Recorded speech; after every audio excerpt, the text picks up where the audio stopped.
একদিন সকালের শান্ত পরিবেশে এক চতুর বিড়াল তার নতুন পরিকল্পনায় সে একটি চাউক বেড়া খুঁজে পেয়ে তা কৌশলে নিয়ে এলো নিজের বাসার পাশে।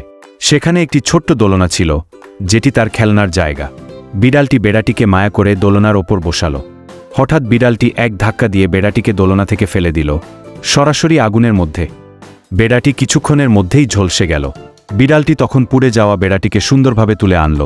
এত সুন্দর করে গ্রিল করছে আর তার বন্ধুকে কল করছে গ্রিল করে। তার পুরনো বন্ধু একটি বড়সড় গরু এসে হাজির হল। গরুটি ছিল খুব হাসিখুশি স্বভাবের। বিড়াল তাকে দেখে খুশিতে লাফিয়ে উঠল। দেখো, আজ আমি নিজের হাতে রান্না করেছি বলে বিড়াল গর্ব করে বেড়াটিকে দেখালো।